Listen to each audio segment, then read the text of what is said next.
Hey YouTube, Joseph here, and this is going to be a deck profile, but instead of it being a deck profile, I'm going to turn it into a discussion video. I used to run this deck a couple years ago, and the other day, I was like, oh my god, you know what, I have not deck profiled this deck, and I really wanted to, and I thought, well, I don't want to make it into a deck, because if I make it into a deck, then I have to build an extra deck. And the way the deck plays, is really, it pretty much plays in between if you like Succeed or if you like the Synchro. And pretty much all concepts of the deck do the same thing. And pretty much I'm gonna reveal pretty much what I'm talking about. Gallis FTK, Clocking Your Doom, and GNX Ally Birdman. I am just pretty much talking about Gallis FTK, Gallis OTK, and pretty much Monster Mash. For Yu-Gi-Oh players who don't know what this is, Gallis, Doom, Birdman are a combination of 3 monster cards that pretty much made up the deck of Monster Mash. It sequentially is a monster-oriented burn deck, but it needs its pieces to it needs these 3 cards to be circulated in order for it to actually do what it needs to do. Clocking Your Doom, level 3, wind attribute, fiend type monster. While this card is on the field, you negate the effects of all light and dark monsters. The effects of all light and dark monsters cannot be activated or negated during the main phase. GNX Ally Birdman, as we all know, is a level 3 machine type monster. 1400 attack, 400 defense. Tuner. Pretty much select 1 card on the field, return that card to your hand. Then summon this card from your hand. If the target's wind, it gains 500 additional attack. If it was special summon this way, remove it from play when it leaves the field. Gallis the Star Beast, level 3 Earth, Beast type effect monster. 800 attack, 800 defense. Reveal this card in your hand. Send the top card of your deck to the graveyard. Then, if it was a monster, inflict damage to your opponent equal to that monster's level by 200. And special summon this card from your hand. Otherwise, destroy this card. So, pretty much, this combination of cards forces the deck to be majority monster. I do know variations of this deck that didn't run spell. They did not run any traps. Most of the traps were probably either sighted or not used at all. This deck is generically oriented to be full monster. The concept is to have Doom on field and Gallis and Birdman in hand. You reveal Gallis. You summon Doom. You reveal Gallis and Star Beast. You mill the top card of your deck. Then of course it's a monster. You special summon Gallis to the field, and you burn your opponent. You reveal Birdman to bounce back Gallis. Gallis goes back to hand. While Doom is in play, Birdman can't come out because it affects 2 special summon. The cost is to retrieve the monster. So because it cannot be summoned due to Doom being in play, Gallis comes back for free. That is generally how the deck's concept works. There are 15,000 different versions of this deck. I would go into the version that I built, but I'm just going to show off key monsters that pretty much help this deck circulate itself. Of course, the orientation of what Gallis does is pretty much, it's a monster deck. It's a full monster deck. Or a majority monster deck. Some would say it's sequentially burn. I don't classify it as burn because of the fact that it is, it's burn, but it takes an aspect of the burning a different way than what classic chain burn is.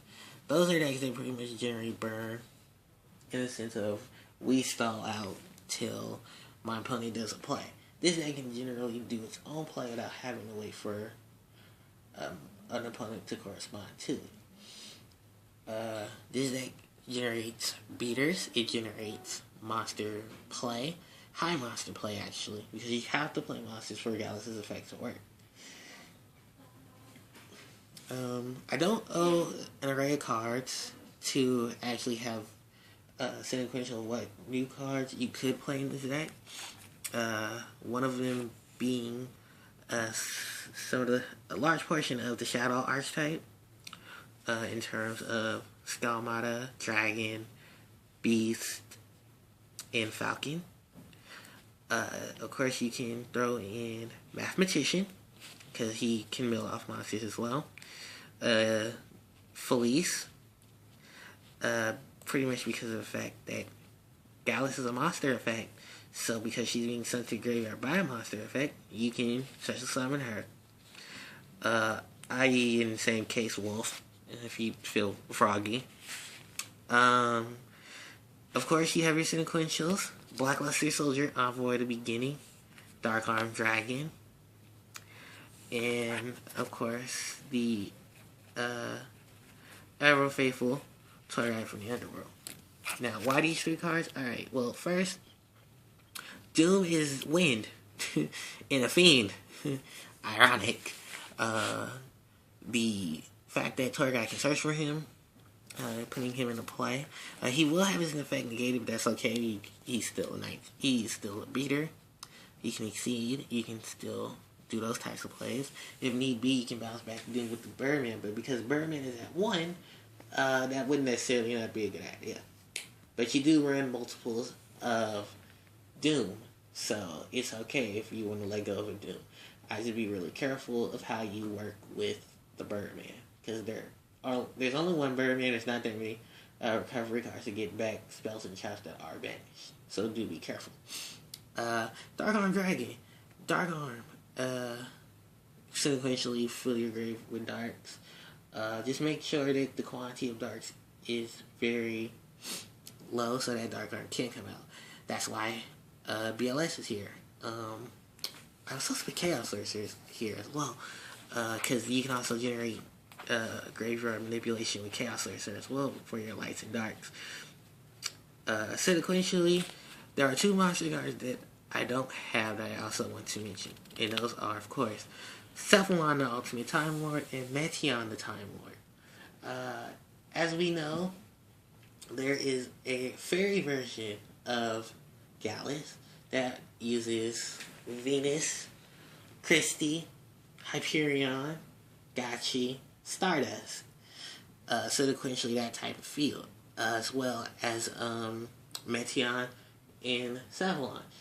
For those who don't know who Cephalon is, or probably just one that needed recap, Cephalon the Ultimate Time Lord, level 10, light attribute fairy, 4,000 attack, 4,000 defense. Can not be normal summoned or set. Can only be special summoned through its own effect, which is if you control 10 or more monsters in your graveyard, you special summon Cephalon from your hand. Cephalon's effect is that he can special summon one fairy type monster from your graveyard.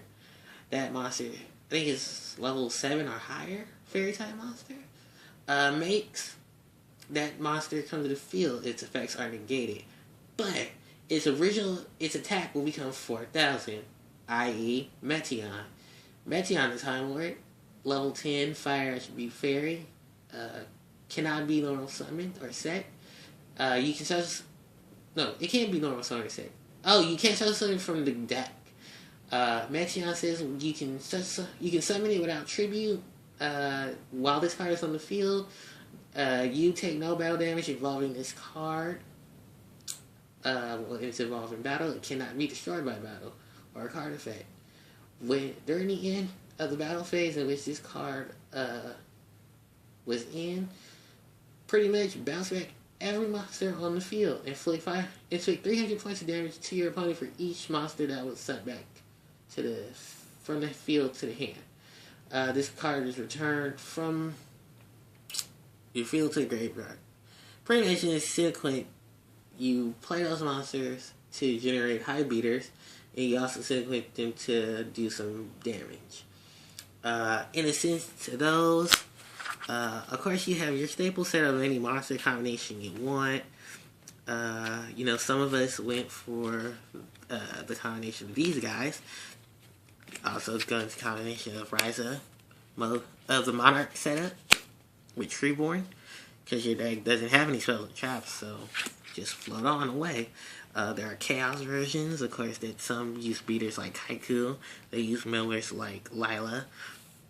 Of course, your sequential hand traps of Veiler, Maxi, and Scarecrow.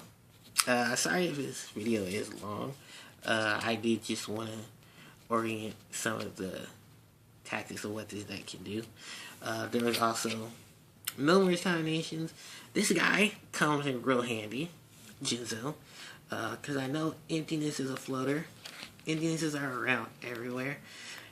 Skill drain, stuff like that. Skill drain really doesn't hurt this deck unless you actually have the combination and your opponent goes, nope, skill doesn't know what you're running, and they're probably running Quill. And if with a skill drain, then there's technically nothing you can do. But it does just make all your monsters beaters, so technically that's not really a downfall. Till you realize, oh wait, my opponent is running Quills. Everyone is technically a beater in that deck for a freebie.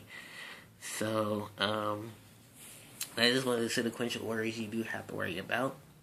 As far as the X-ray goes, you can put in any sort of monsters you want, ranging between Catasters, HTS, or Black Rose, or you can go for some of the higher ones like Crimson Blader, Stardust, or Leo and Star Eater, if you feel that way. You can generate this deck into the Dragon build. I know a lot of people didn't like the Dragon build because you technically needed yourself and traps at that point. But now since they're at 1, I think you can still just generate some orient of that deck and splashing in Tidal, Redox, Blaster, and Tempest. As far as Exceeds go, you can just splash in anything from a combination of your low levels. There's so many different Exceeds now that you can practically just put in any ones you like, or any ones you currently used to see, like Wine of Zenmane's, Tempo, Levier. Have your new ones like Slacker Magician, Dullahan, Alucard. Gachi was a really good staple in the deck because of the low levels. Cowboy, Roach, newbies like Castell, Ragnar Zero, if I can get to her, Fortune Tune, Crazy, Masquerade. So this is pretty much any variation of the deck you guys want to run. So that's all the time I have right now, guys. If you like this segment, if you do want to see me actually do a deck profile for Galaxy Star Beast, and oriented some of the new play styles and stuff like that, leave in the comments section below that you do want to see that. Other than that, pretty much that's practically it for the deck for this discussion and for this pretty much discussion. I was going to turn it into a deck profile, but I decided not to because I thought it would take extremely long, and I wanted to have at least a concept for the deck and a feel for it. But that's pretty much for it. If you guys have anything else, just leave them in the description, leave them below in the comments. And that's all the time I have for right now. So, till next time, you guys, it's Joseph signing out.